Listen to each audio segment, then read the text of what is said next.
بسم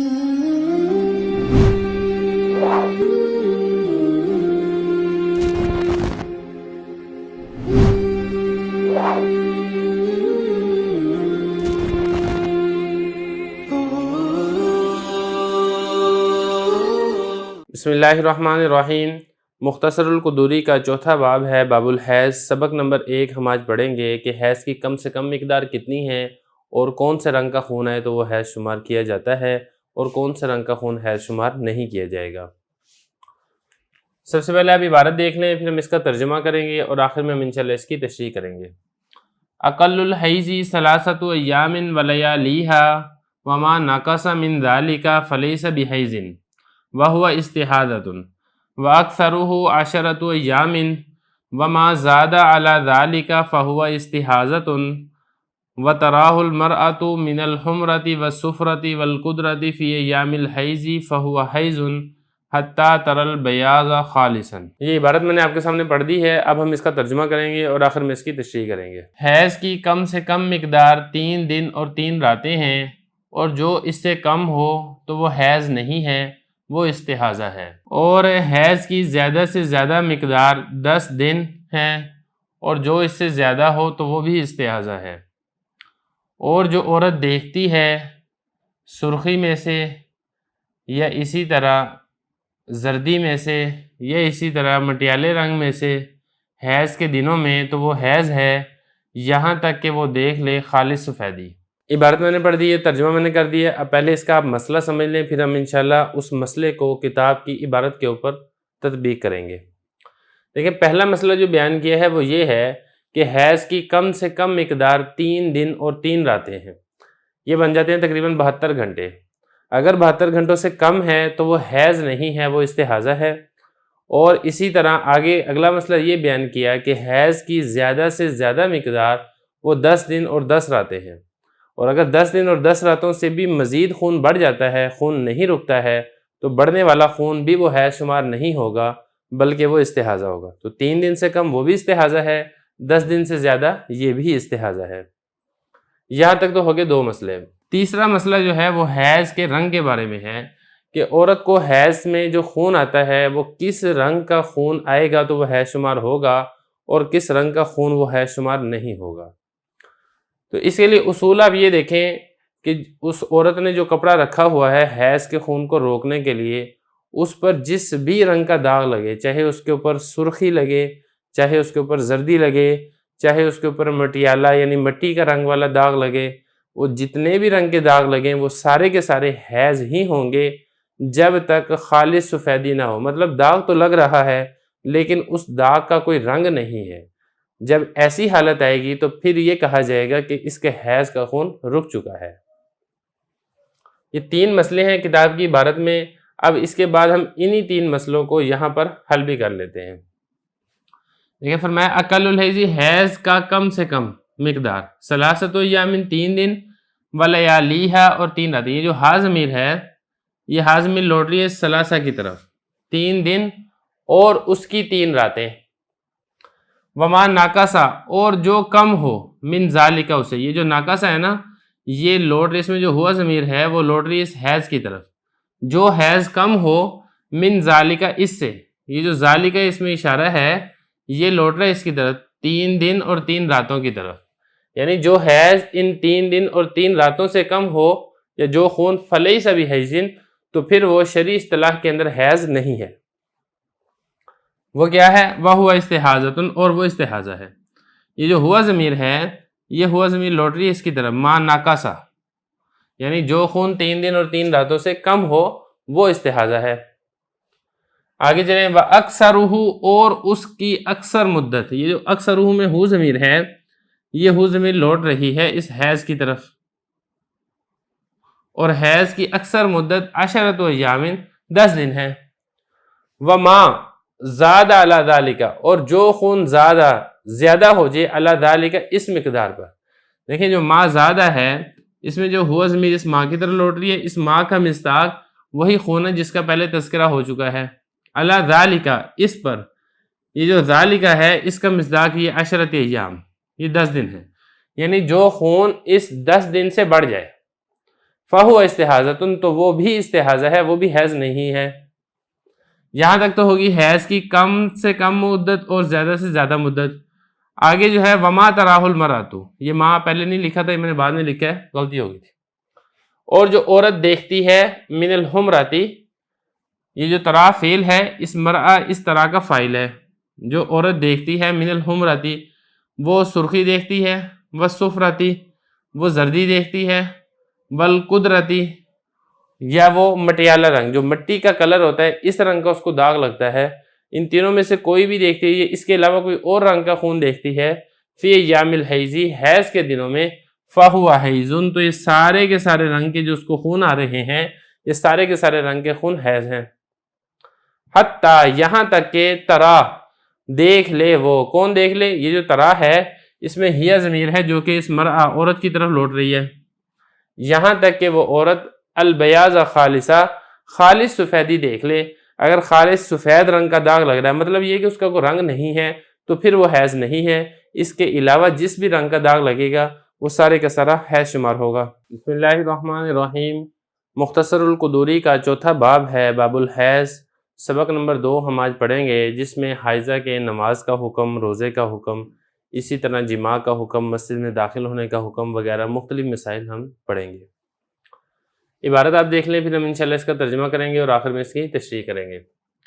والحیض یسقط عن الحائض الصلاۃ ویحرم علیہا الصوم وتقضی الصوم ولا تقضی الصلاۃ ولا تدخل المسجد ولا تطوف بالبیت ولا یأتیہا زوجہا ولا یجوز لحائض ولا لجنوب قراءۃ القرآن ولا یجوز للمحدث مس المصحف الا ان یأخذہ بغلافہ۔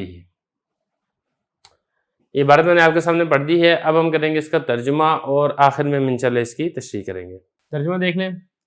اور حیض ساکت کر دیتا ہے حائضہ عورت سے نماز کو، اور حرام کر دیتا ہے حائضہ عورت پر روزے کو، اور روزے کی قضا کرے گی اور نماز کی قضا نہیں کرے گی، اور حائضہ مسجد میں داخل نہیں ہوگی، اور بیت اللہ کا طواف بھی نہیں کرے گی، اور اس کے پاس اس کا خاوند بھی نہیں آئے گا، اور جائز نہیں ہے حائضہ عورت کے لیے اور نہ ہی جنبی کے لیے قرآن مجید کی تلاوت کرنا، اور جائز نہیں ہے بے وضو کے لیے قرآن مجید کو چھونا، مگر یہ کہ وہ اس کو پکڑے گا اس کے غلاف کے ساتھ۔ عبارت ہوگی ہے، ترجمہ ہو گیا، اب چلتے ہیں اس کی تشریح کی طرف۔ آخر میں ہم انشاءاللہ ان تمام مسائل کو کتاب کی عبارت پر تطبیق بھی کریں گے۔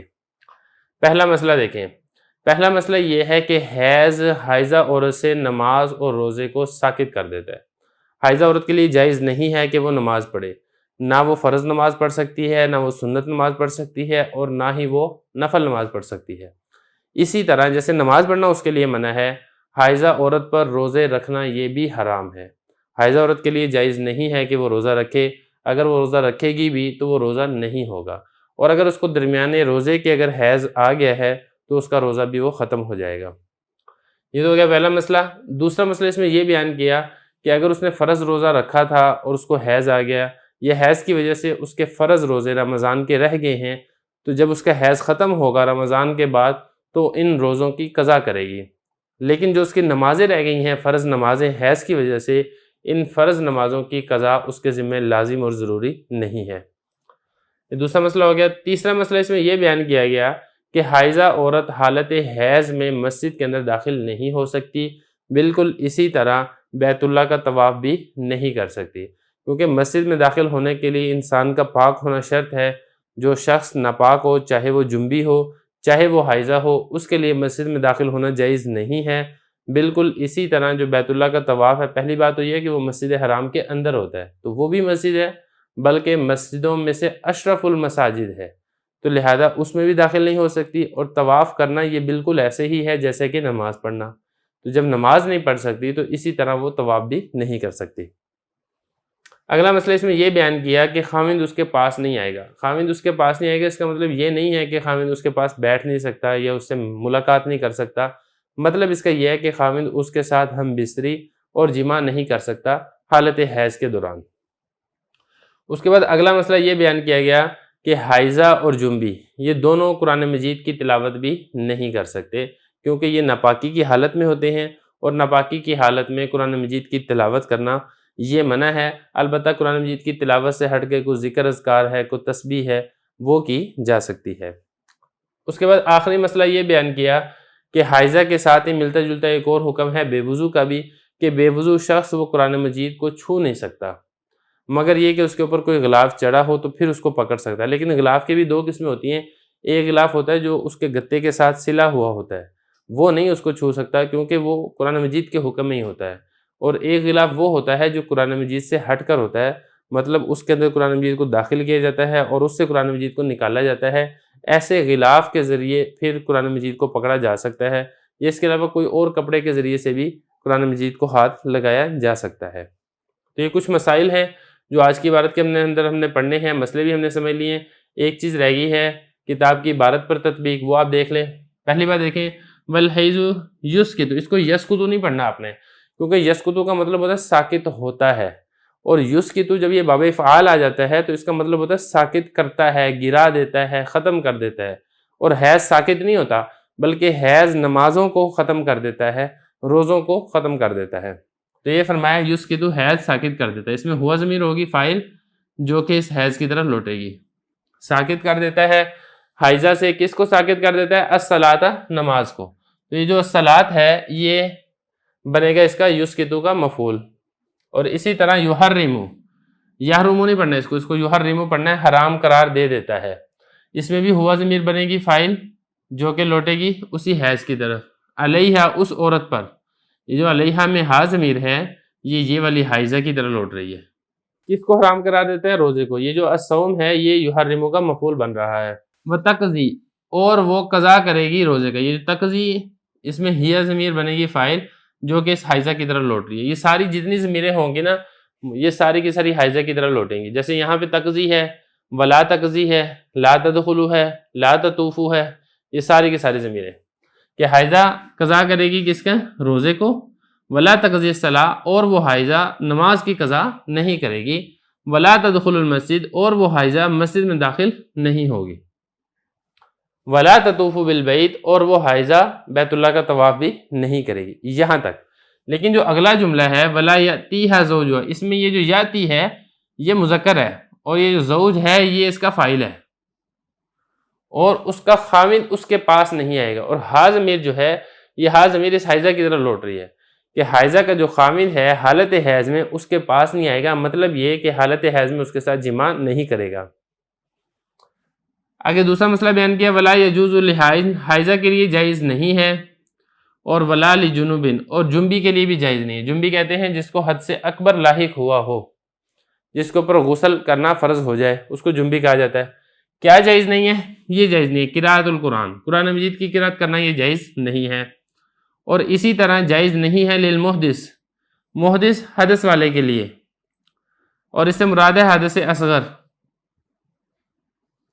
حد سے اصغر کہتے ہیں بے وضو ہونا، اور حد سے اکبر کہتے ہیں ناپاک ہونا۔ جب بے وضو ہونے کے لیے جائز نہیں ہے قرآن مجید کو چھونا، تو اگر ناپاکی ہے وہ تو بڑی ناپاکی ہے، اس کے لیے تو پھر بطریق اولا قرآن مجید کو چھونا جائز نہیں ہے۔ جائز نہیں ہے حدث والے کے لیے، کیا جائز نہیں ہے؟ مس المصحف، مصحف کو چھونا جائز نہیں ہے۔ مصحف یعنی قرآن مجید کی کتاب کو چھونا جائز نہیں ہے، الا صرف ایک صورت ہے، یأخذہ، پکڑے گا وہ اس کو، بغلافی، اس کے غلاف کے ساتھ۔ یہ ذرا ضمیریں تھوڑی سی دیکھ لیں، یہ جو یأخذہ میں ہوا ضمیر ہے یہ لوٹ رہی ہے اس محدث کی طرف کہ وہ حدث والا پکڑے گا، ہو اس کو پکڑے گا، کس کو پکڑے گا؟ اس مصحف کو پکڑے گا۔ یہ جو ہو ضمیر ہے یہ لوٹ رہی ہے مصحف کی طرف، بغلافہ، اس کے غلاف کے ساتھ۔ یہ جو ہی ضمیر ہے یہ بھی اسی مصحف کی طرف لوٹ رہی ہے۔ تو یہ کچھ عبارت کے بارے میں بات تھی، مسئلہ میں آپ کو سمجھا چکا ہوں۔ بسم اللہ الرحمن الرحیم۔ مختصر القدوری کا چوتھا باب ہے باب الحیض، سبق نمبر 3 ہم آج پڑھیں گے، جس میں ہم نے یہ پڑھنا ہے کہ حیض کے دوران اگر خون رک جائے تو پھر کیا حکم ہے، اور اسی طرح طہر کی زیادہ سے زیادہ مدت کتنی ہو سکتی ہے۔ عبارت آپ دیکھ لیں، ترجمہ کریں گے، پھر ہم انشاءاللہ اس کی تشریح کریں گے۔ فَإِذَا انْقَطَعَ دَمُ الْحَيْضِ لِأَقَلَّ مِنْ 10 أَيَّامٍ لَمْ يَجُزْ وَطْئُهَا حتی تغتسل او یمضی علیہا وقت صلاۃ کاملۃ وإن انقطع دمها لعشرة أيام جاز وطیها قبل الغسل والطہر اذا تخلل بین الدمین فی مدت الحیض فہو کالدم الجاری وأقل الطہر 15 یوما ولا غایۃ لأکثرہ۔ عبارت میں نے آپ کے سامنے پڑھ دی ہے، کچھ مختلف مسائل ہیں اس عبارت میں جو کہ ہم ایک ایک کر کے ڈسکس کریں گے، لیکن اس سے پہلے آپ اس کا ترجمہ دیکھ لیں۔ اور جب ختم ہو جائے حیض کا خون 10 دنوں سے کم میں تو جائز نہیں ہے اس بیوی سے وطی کرنا یہاں تک کہ وہ غسل کر لے یا اس پر ایک کامل نماز کا وقت گزر جائے، اور اگر اس کا خون رک جائے 10 دنوں پر تو جائز ہے اسے وطی کرنا غسل سے پہلے، اور طہر جب وہ درمیان میں آ جائے 2 خونوں کے حیض کی مدت میں تو وہ جاری خون کی طرح ہے، اور طہر کی کم سے کم مدت 15 دن ہے اور زیادہ سے زیادہ کی کوئی انتہا نہیں۔ عبارت ہوگی، یہ ترجمہ ہو گیا۔ اب چلتے ہیں اس کی تشریح کی طرف۔ دیکھیں جو پہلا مسئلہ ہے، پہلا مسئلہ یہ ہے کہ حائضہ کا خون 10 دن سے کم بند ہو گیا، جیسا کہ آپ نے پچھلے سبق میں پڑھ لیا ہے، زیادہ سے زیادہ مدت 10 دن ہے۔ اب ہوا یہ کہ 5 دن بعد اس کا خون آنا رک جائے، یا ہم یہ تصور کر لیتے ہیں کہ اس حائضہ کی جو عادت ہے وہ 4 دن اس کو حیض آنے کی ہے۔ اب 4 دن بعد اس کا خون آنا رک جائے تو صرف خون آنا رکنے پر اس سے وطی کرنا، جماع کرنا حلال نہیں ہوگا یہاں تک کہ وہ غسل کر لے۔ ایک بات، غسل نہیں تو ایک کامل نماز کا وقت گزر جائے، یعنی ایک نماز کی قضا اس کے ذمے لازم ہو جائے، اس کے بعد پھر آپ اسے ہم بستری کر سکتے ہیں۔ وجہ کیا ہے؟ وجہ اس کی یہ ہے کہ خون کی ترتیب ایسے ہی ہوتی ہے، ایسا نہیں ہوتا کہ وہ کنٹینیوسلی جاری رہتا ہو، کبھی چلنے لگ جاتا ہے، کبھی رک جاتا ہے۔ تو اس لیے جب تک تسلی نہ ہو جائے کہ حیض کا خون رک چکا ہے تب تک اس عورت سے فائدہ اٹھانا جائز نہیں ہے۔ اور یہ تسلی ہونے کے 2 طریقے ہیں، ایک تو یہ کہ وہ عورت غسل کر لے، نمبر 1، یا دوسری صورت اس کی یہ ہے کہ غسل نہیں کیا تو ایک کامل نماز کا وقت گزر جائے۔ جب ان دونوں میں سے کوئی ایک کام ہو جائے گا تو پھر اس سے تسلی ہو جائے گی کہ اس کے حیض رک چکا ہے، لہذا اب اس عورت سے فائدہ اٹھانا یہ جائز ہو جائے گا۔ عبارت دیکھ لیں، فَإِذَا، اور جب انقطع دم الحیض، حیض کا خون رک جائے، لِأَقَلَّ مِنْ 10 أيام، 10 دنوں سے کم میں، لم یجوز، جائز نہیں ہے، وطیھا، اس عورت سے وطی کرنا، حتیٰ، یہاں تک کہ تغتسل، وہ عورت غسل کر لے۔ مرد کی بات نہیں ہو رہی یہاں پہ بات ہو رہی ہے عورت کی۔ او یمضی علیہا، یا گزر جائے، وقت صلاۃ کاملہ، ایک کامل نماز کا وقت۔ یہ جو وقت ہے یہ یمضیہ کا فاعل بن رہا ہے، ایک کامل نماز کا وقت گزر جائے یا عورت غسل کر لے، پھر آپ اس سے جماع کر سکتے ہیں۔ اگلا مسئلہ، دوسرا مسئلہ اس میں یہ بیان کیا گیا کہ اس کا جو حیض ہے وہ 10 دنوں پر رکا ہے۔ اب 10 دنوں پر جب رک گیا ہے تو اب اس عورت سے فائدہ اٹھانا جائز ہے، اس سے آپ جماع کر سکتے ہیں، وطی کر سکتے ہیں اس کے غسل کرنے سے پہلے اور ایک کامل نماز کا وقت گزرنے سے پہلے۔ وجہ کیا ہے؟ وجہ یہ ہے کہ جو 10 دن ہے وہ ایک آخری مدت اور آخری سٹاپ ہے، اس سے بڑھ کے حیض ہو ہی نہیں سکتا۔ حتیٰ کہ اگر 10 دن کے بعد بھی خون جاری رہتا ہے تو اس خون کو حیض نہیں کہا جائے گا بلکہ اس خون کو استحاضہ کہا جائے گا۔ جیسے ہی 10 دن پورے ہوں گے حیض اس کا مکمل ہو چکا ہے، لہذا اب اس عورت سے فائدہ حاصل کرنا یہ جائز ہے۔ یہی بیان کیا، وَإِنْ انْقَطَعَ دَمُهَا، اور اگر رک جائے دموہا، اس عورت کا خون، جو دم ہے یہ انقطاع کا فاعل بن رہا ہے، لِعَشَرَةِ أَيَّامٍ، 10 دنوں پر، جاز وطیھا، اس عورت سے وطی کرنا یہ جائز ہے، قبل الغسل، غسل سے پہلے۔ یہ دوسرا مسئلہ ہو گیا۔ تیسرا مسئلہ یہ بیان کیا گیا، بعض اوقات عورتیں ایسے ہوتی ہیں جن کی عادت خراب ہو جاتی ہے۔ عادت خراب کیسے ہوتی ہے کہ ان کی حالت حیض کے دوران ہی کبھی خون آنے لگ جاتا ہے، کبھی خون رک جاتا ہے۔ مثال کے طور پہ 4 دن اس عورت کی عادت تھی حیض کی، اب اس کو 4 دن خون آیا ہے، اس کے بعد 2 دن 3 دن پاکی رہی ہے، پھر اس کے بعد 3-4 دن خون آ گیا ہے، تو ایسی صورت میں جو درمیان والی پاکی ہے اس کا کیا حکم ہے؟ تو دیکھیں اس کا حکم جب آپ نے سمجھنا ہے، آپ یہ دیکھیں یہ جو 10 دن ہیں حیض کے، اس حیض کے 10 دنوں کے درمیان خون آ رہا ہے، خون رک رہا ہے، یہ سارے کا سارا ایسے ہی شمار کیا جائے گا جیسا کہ کنٹینیوسلی تسلسل کے ساتھ خون آتا رہا ہے۔ درمیان میں جو پاکی آ رہی ہے، طہر آ رہا ہے، اس طہر کا، اس پاکی کا کوئی اعتبار نہیں ہے۔ یہی فرمایا وَالطُّہْرُ اِذَا تَخَلَّلَ، اور طہر یعنی پاکی جب تخلل درمیان میں آ جائے، بین الدمین دو خونوں کے درمیان، مطلب اس کو 3 دن خون آیا، پھر 2 دن پاکی آ گئی، 2 دن خون نہیں آیا، پھر اس کے بعد 4 دن اس کو خون آ گیا۔ اب دیکھیں شروع میں بھی خون ہے، آخر میں بھی خون ہے، درمیان میں پاکی ہے، تو پاکی 2 خونوں کے درمیان آ گئی ہے، فی مدت الحیض، حیض کی مدت میں۔ یہ یاد رکھیے گا، یہ مسئلہ تب ہے جب اس کی حیض کی جو 10 دن کی مدت ہے اس کے درمیان یہ والی پاکی آئے۔ اگر حیض کی مدت سے ہٹ کر ہے پھر یہ والا حکم نہیں ہے۔ فَهُوَ كَالدَّمِ الْجَارِ، تو وہ جاری خون کی طرح۔ کون؟ یہ جو ہوا ضمیر ہے، یہ ہوا ضمیر لوٹ رہی ہے طہر پاکی کی طرح، تو اس پاکی کا کوئی اعتبار نہیں ہے۔ اس کو ہم یہی سمجھیں گے، یہی تصور کریں گے کہ خون چلتا جا رہا ہے، خون رکا ہی نہیں ہے، دم جاری کی طرح۔ یہ تو ہو گیا تیسرا مسئلہ۔ آخری مسئلہ یہ بتا رہے ہیں کہ پاکی کی کم سے کم مدت کتنی ہے، یعنی وہ کتنی مدت ہے جس اگر پوری ہو جائے تو ہم کہیں گے کہ عورت پاک ہو چکی ہے۔ دیکھیں جس طرح حیض کی کم سے کم 3 دن، زیادہ سے زیادہ 10 دن ہے، اسی طرح پاکی کی کم سے کم مدت 15 دن ہے، اور زیادہ سے زیادہ کی کوئی مدت نہیں ہے۔ چاہے 1 سال، 2 سال، 3 سال اس کو خون نہیں آتا تو وہ عورت پاک ہی رہے گی۔ تو خلاصہ یہ ہے کہ جب اکٹھے 15 دن اس کو خون نہیں آیا اور 15 دن کے بعد اس کو خون آیا ہے تو ہم یہ کہیں گے کہ اب یہاں سے نیا حیض شروع ہو رہا ہے۔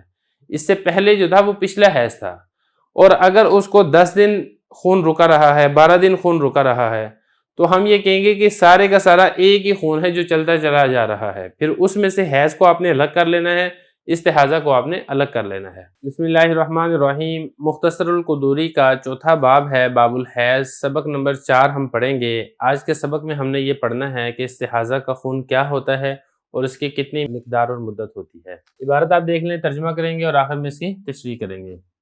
وَدَمُ الْإِسْتِحَاضَةِ هُوَ مَا تَرَاهُ الْمَرْأَةُ أَقَلَّ مِنْ 3 أَيَّامٍ أَوْ أَكْثَرَ مِنْ 10 أَيَّامٍ فَحُكْمُهُ حُكْمُ الرُّعَافِ لا يمنع الصلاة ولا الصوم ولا الوطي وإذا زاد الدم على 10 وللمرأة عادة معروفة ردت إلى أيام عادتها وما زاد على ذلك فهو استحاضة وإن ابتدأت مع البلوغ مستحاضة فحيضها 10 أيام من كل شهر والباقي استحاضة۔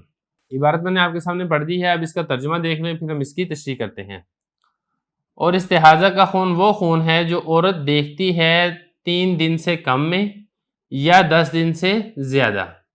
اس کا حکم نکسیر کے حکم کی طرح ہے، نماز کو نہیں روکتا، روزے کو نہیں روکتا، وطی کو نہیں روکتا۔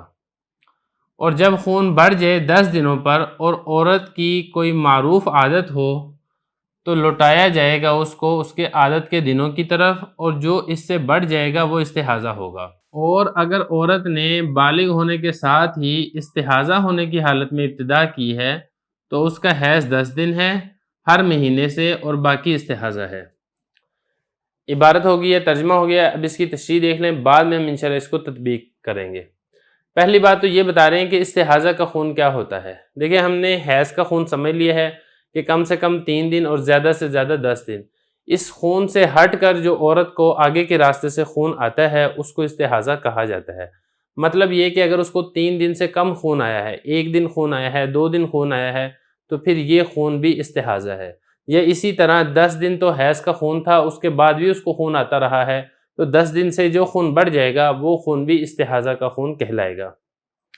یہ تو ہو گیا استحاضہ کا خون ہوتا کیا ہے۔ اگلا مسئلہ یہ ہے کہ استحاضہ کے خون کا حکم کیا ہے۔ دیکھیں استحاضہ کے خون کا حکم حضرت فرما رہے ہیں کہ نکسیر کی طرح کا حکم ہے۔ جیسے انسان کی نکسیر پھوٹتی ہے، ناک سے خون آنے لگ جاتا ہے، تو اگر خون آنا رک جائے تو ٹھیک ہے، اگر خون چلتا رہے تو اس سے نماز معاف نہیں ہوتی، پھر اس کو یہ کہا جاتا ہے کہ آپ اسی نکسیر کے ساتھ ہی نماز پڑھ لو، اس سے روزہ معاف نہیں ہوتا، اسی نکسیر کے خون کے ساتھ ہی روزہ بھی رکھا جاتا ہے۔ بالکل اسی طرح اگر استحاضہ کا خون آ رہا ہے تو پھر اگر وہ چل ہی رہا ہے، نہیں رک رہا ہے، تو اس سے نماز معاف نہیں ہوگی، روزہ معاف نہیں ہوگا۔ نمازیں بھی اس کو پڑھنی پڑیں گی، روزے بھی اس کو رکھنے پڑیں گے، اور استحاضہ کے خون کے دوران اس عورت سے وطی کرنا یہ بھی جائز اور حلال ہوگا۔ یہ تو ہو گیا اس استحاضہ کے خون کا حکم۔ آگے ایک صورت بیان کی ہے، مثال کے طور پہ ایک عورت کو خون آنا شروع ہوا، اب اس کا خون 10 دنوں سے بڑھ گیا ہے، اور ہم یہ تصور کر لیتے ہیں کہ 13 دن پر اس کا خون رکا ہے، تو آیا اب استحاضہ کیا ہوگا اور اسی طریقے سے حیض کا خون کیا ہوگا؟ تو دیکھیں اس کی دو صورتیں ہیں۔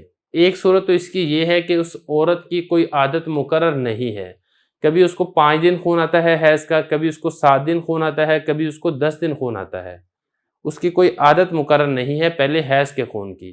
تو اب اگر اس کا 10 دن سے خون بڑھے گا تو 10 دن اس کے حیض کا خون شمار ہوگا، اور اس سے اوپر والا خون اس کا استحاضہ کا خون کہلائے گا، اور 10 دن کے بعد اس کو نمازیں ادا کرنی پڑیں گی۔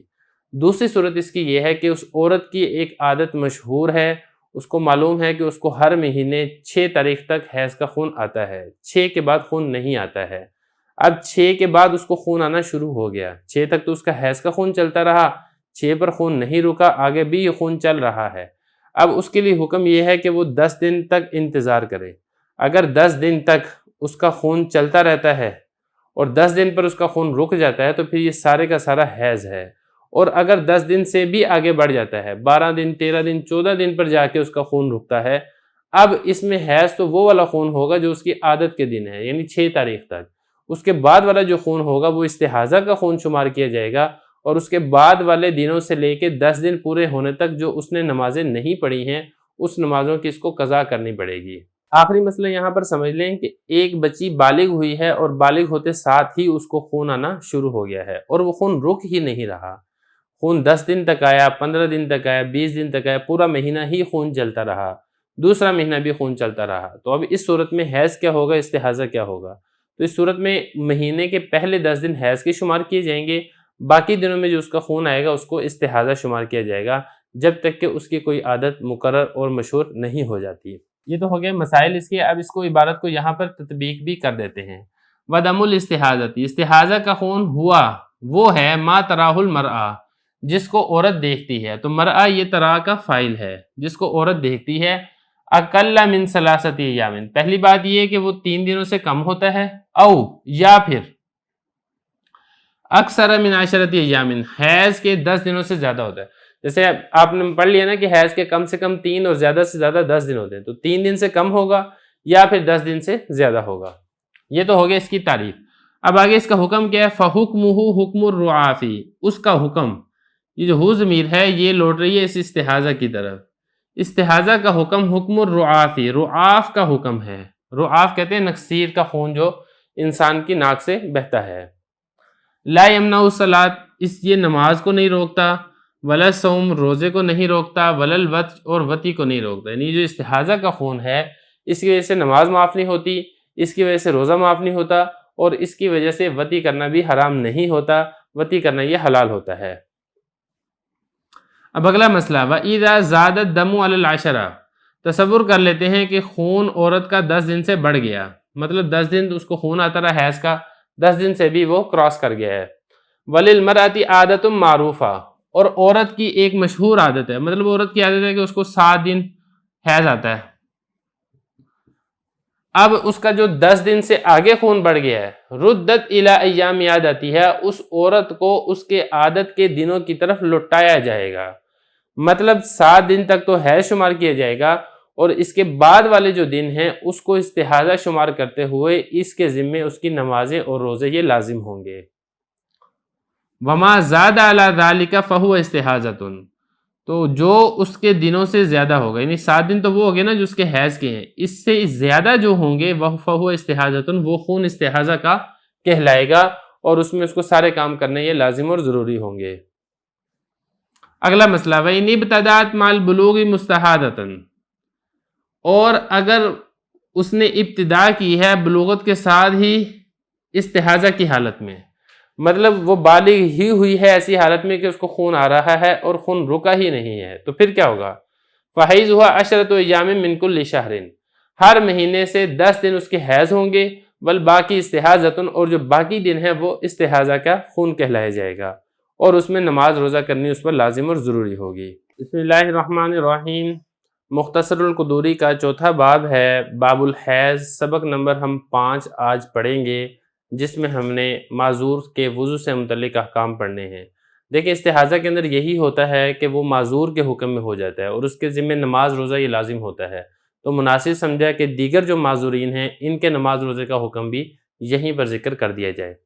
عبارت دیکھ لیں، پھر ترجمہ کریں گے اور آخر میں اس کی تشریح کریں گے۔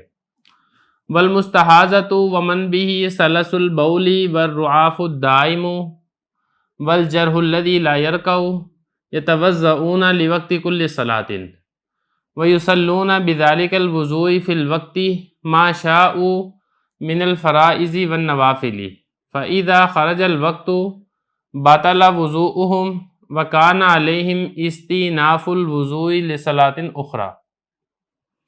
یہ عبارت میں نے آپ کے سامنے پڑھ دی ہے، اب آپ اس کا ترجمہ دیکھ لیں، پھر اس کی تشریح کرتے ہیں۔ اور مستحاضہ اور جس شخص کو پیشاب کے جاری رہنے کی مرض ہو، یا جس کی دائمی نکسیر چلتی رہتی ہو، یا ایسا زخم ہو جس سے خون نہ رکتا ہو، تو یہ وضو کریں گے ہر وقتی نماز کے لیے، اور پھر اس وضو سے نمازیں پڑھیں گے اس وقت میں جو وہ چاہیں گے فرائض میں سے اور نوافل میں سے، اور جب وقت چلا جائے گا تو ان کا وضو باطل ہو جائے گا اور ان پر لازم ہے وضو کا نیا کرنا دوسری نماز کے لیے۔ عبارت ہوگی، یہ ترجمہ ہو گیا، اب چلتے ہیں اس کی تشریح کی طرف۔ دیکھیں مستحاضہ کے بارے میں مسئلہ چل رہا تھا کہ مستحاضہ یعنی 3 دن سے کم اس کو خون آتا ہے یا پھر 10 دن سے زیادہ حیض کے خون آتا ہے اس کو، تو آیا اس کے لیے نماز روزہ ضروری ہے یا ضروری نہیں ہے؟ تو وہاں پر ہم نے یہ بتایا تھا آپ کو کہ اس کے لیے نماز روزہ یہ ضروری ہے، نماز اور روزے کی معافی نہیں ہے، یہ ایسے ہی ہے جیسے کہ جاری نکسیر کا حکم ہو۔ اب یہاں پر سوال یہ پیدا ہوگا کہ نماز روزہ جب اس نے کرنا ہے تو اس کا طریقہ کار کیا ہوگا؟ آیا اس کو فرض کے لیے علیحدہ وضو کرنا پڑے گا، نوافل کے لیے علیحدہ وضو کرنا پڑے گا، سنت مؤکدہ کے لیے الگ وضو کرنا پڑے گا؟ یہ کیا ترتیب ہوگی؟ تو وہ ترتیب آج کے سبق کے اندر بیان کی جا رہی ہے۔ تو پھر اسی سے متعلقہ جو دیگر معذورین ہیں جن کا حکم بھی مستحاضہ والے حکم کی طرح ہے، ان سب کا حکم بھی اکٹھا ایک ساتھ ہی یہاں پر بیان کر دیا گیا ہے۔ سب سے پہلے تو یہ بتایا کہ کچھ مریض ایسے ہیں جن کا عذر ایسا ہوتا ہے جس عذر کے ساتھ وضو نہیں ہو سکتا، جیسے خون ہے، اب خون نکل جائے تو وضو نہیں ہو سکتا، پیشاب جاری ہے تو وضو نہیں ہو سکتا، لیکن جب معذور کے حکم میں آ جاتے ہیں تو پھر ایسے معذورین کا ان عذر کی وجہ سے وضو باطل نہیں ہوتا، برقرار رہتا ہے۔ کچھ معذورین یہاں پر ذکر کیے ہیں۔ سب سے پہلے تو یہی مستحاضہ ہے جس کو حیض سے ہٹ کر خون آ رہا ہے۔ دوسرا وہ شخص ہے جس کو سلس سے بول ہو، بول کہتے ہیں پیشاب کو، سلس کہتے ہیں اس کا جاری رہنا، اس کا چلنا، یعنی جس کا پیشاب نہیں رکتا ہے، پیشاب اس کا چلتا جا رہا ہے، ایک دو قطرے اس کو آتے ہی رہتے ہیں۔ 2 ہو گئے۔ نمبر 3، کسی کی دائمی نکسیر چلتی رہتی ہے، ناک سے خون آ رہا ہے، تھوڑا سا رکتا ہے، پھر چل پڑتا ہے، پھر رکتا ہے، پھر چل پڑتا ہے، اتنا اس کو ٹائم نہیں ملتا کہ وہ اس وقت کے اندر وضو کر کے نماز پڑھ سکے۔ چوتھے نمبر پر کوئی ایسا زخم ہے جس زخم سے بھی خون نہیں رک رہا، خون اس کا رستا ہی جا رہا ہے، یا اسی طرح بعض اوقات پیپ ہوتی ہے، پیپ سے پانی نکلتا رہتا ہے، یا اسی طریقے سے بعض اوقات پانی والے دانے سے ہوتے ہیں جس سے پانی بہتا رہتا ہے۔ کوئی ایسا مرض ہو جس سے ایسی چیز کو جاری ہے جس کے ہوتے ہوئے وضو نہیں ہو سکتا، تو یہ معذور کے حکم میں ہوتے ہیں۔ اب معذور کے لیے حکم کیا ہے؟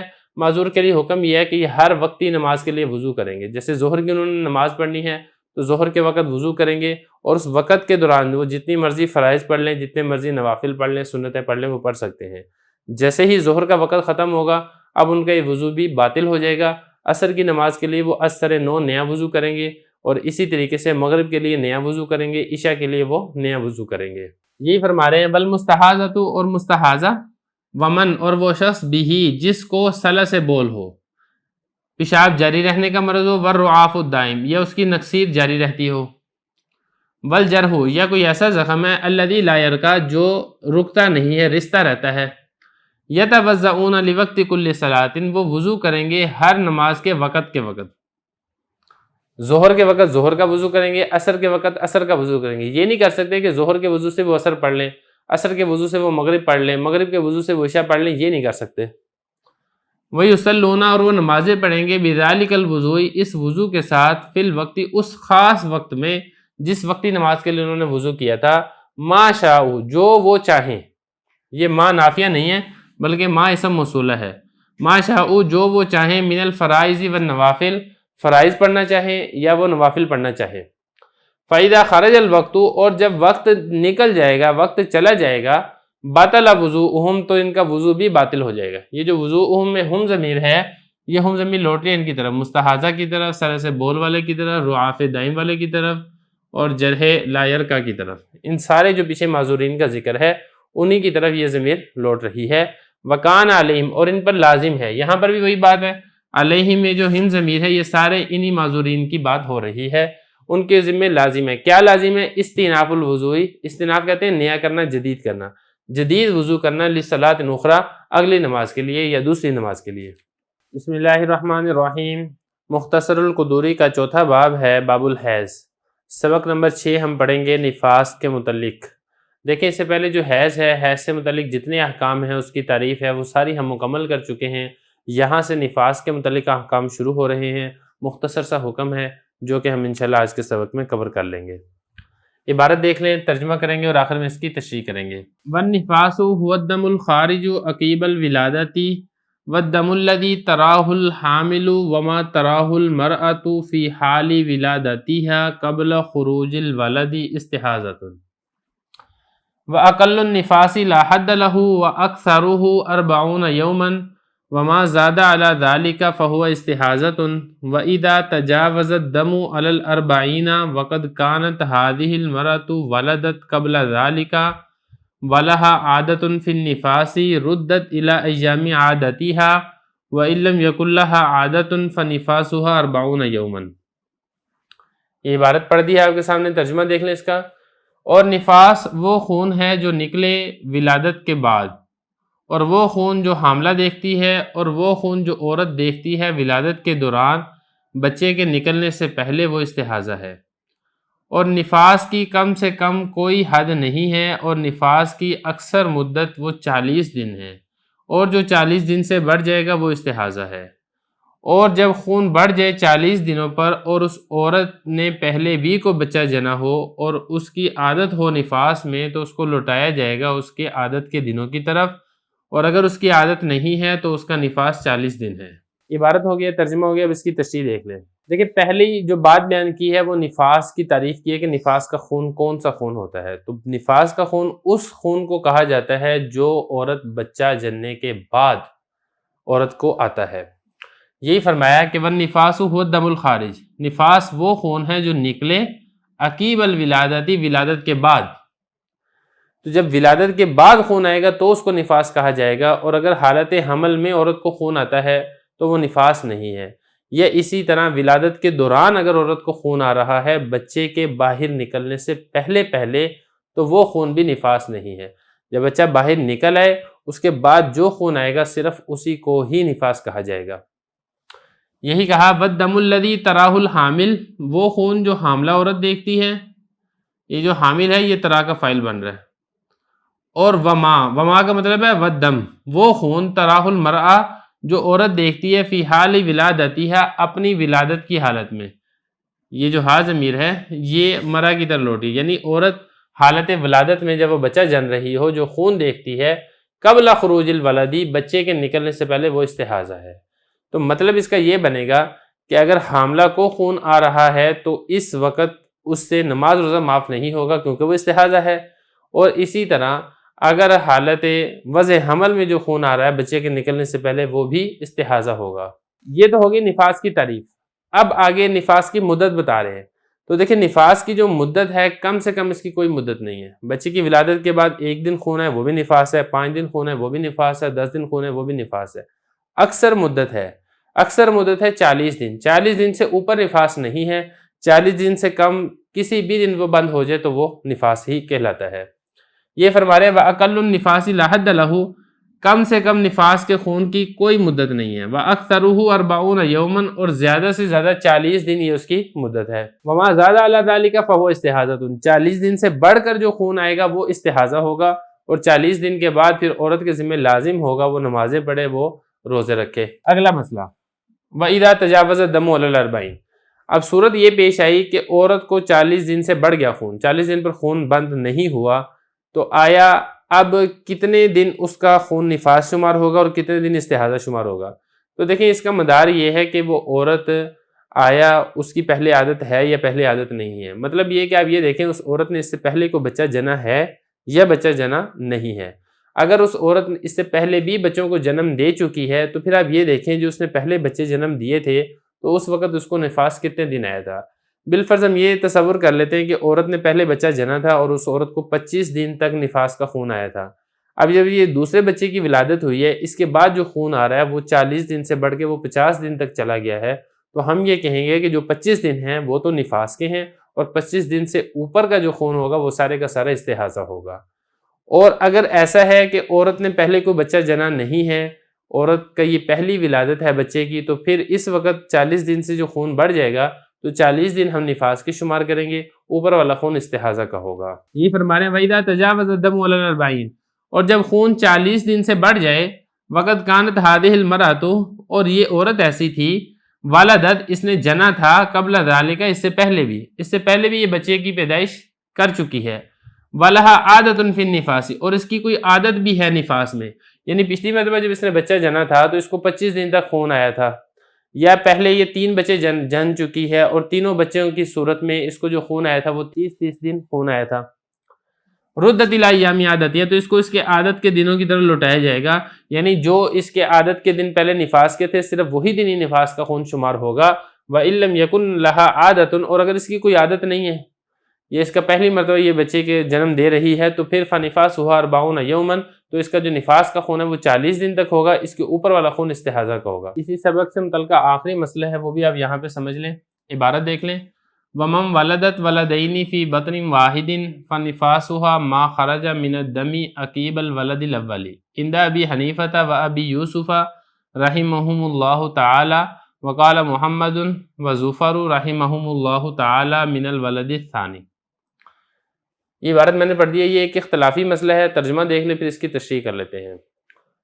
اور جس عورت نے بچے جنے 2 بچے ایک ہی پیٹ سے، تو اس کا نفاس اس بچے سے ہوگا جو خون نکلا ہے پہلے بچے کے بعد، امام ابو حنیفہ اور امام ابو یوسف رحمہ اللہ تعالیٰ کے نزدیک، اور فرمایا امام محمد اور امام ظفر رحمہ اللہ تعالیٰ نے دوسرے بچے سے نفاس ہوگا۔ بعض اوقات ایسا ہوتا ہے کہ جڑواں بچے پیدا ہو جاتے ہیں، تو اس کے لیے اصول یہ ہے کہ جو حمل کی مدت ہوتی ہے وہ کم سے کم 6 مہینے ہوتی ہے، 6 مہینے سے پہلے وہ حمل نہیں ہوتا، اور زیادہ سے زیادہ وہ 2 سال بھی ہو سکتی ہے۔ اب مسئلہ یہ ہے کہ 6 مہینے کے دوران جو بھی بچے پیدا ہوں گے، مطلب ایک بچہ ابھی پیدا ہو گیا، ایک بچہ 1 مہینے کے بعد پیدا ہو گیا، 2 مہینے کے بعد پیدا ہو گیا، تو ہم اس کو یہ کہیں گے کہ ایک ہی حمل سے یہ دونوں بچے پیدا ہوئے ہیں۔ عمومی طور پہ جو بچے ہوتے ہیں جڑواں بچے، وہ اسی وقت ہی دونوں پیدا ہو جاتے ہیں یا تھوڑے سے 1-2 گھنٹے کے وقفے سے پیدا ہو جاتے ہیں۔ تو کہنے کا مقصد یہ ہے کہ چاہے فوراً پیدا ہو جائیں، تھوڑے وقفے سے پیدا ہوں، یہ 6 مہینے کے دوران جو 2 بچے پیدا ہوں گے، 3 بچے ہوں گے، 4 ہوں گے، وہ ایک ہی حمل سے شمار کیے جائیں گے۔ اب یہاں پہ سوال یہ پیدا ہوتا ہے کہ جڑواں بچے ہوں یا 3 بچے ہوں، ایک ہی حمل سے ہوں، تو جو نفاس کا خون ہے وہ کس بچے کے بعد آنے والا خون شمار کیا جائے گا؟ تو دیکھیں اس مسئلے میں اختلاف ہے۔ اس میں اختلاف کس کا ہے؟ اس میں ایک طرف تو ہے امام صاحب اور امام ابو یوسف رحمہ اللہ تعالیٰ، دوسری طرف ہے اس میں امام محمد اور امام ظفر رحمہ اللہ تعالیٰ۔ سب سے پہلے شیخین کو دیکھ لیں، امام ابو یوسف اور امام اعظم ابو حنیفہ رحمہ اللہ تعالیٰ یہ فرماتے ہیں کہ جو پہلا بچہ جنا ہے اس کے بعد جو خون آئے گا وہ خون نفاس کا شمار ہوگا، اور اس کے ذمے سے نماز روزے وہ یہ معاف ہو جائیں گی۔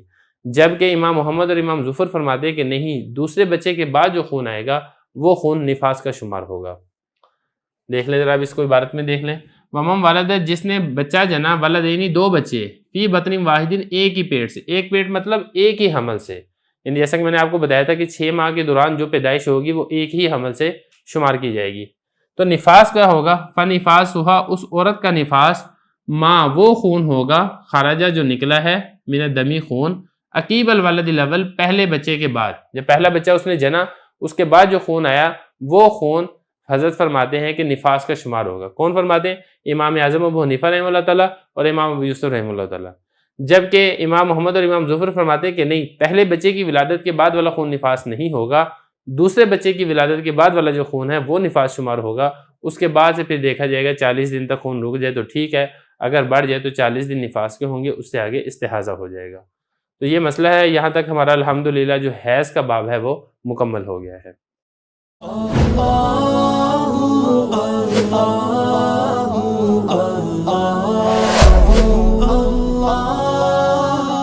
Allah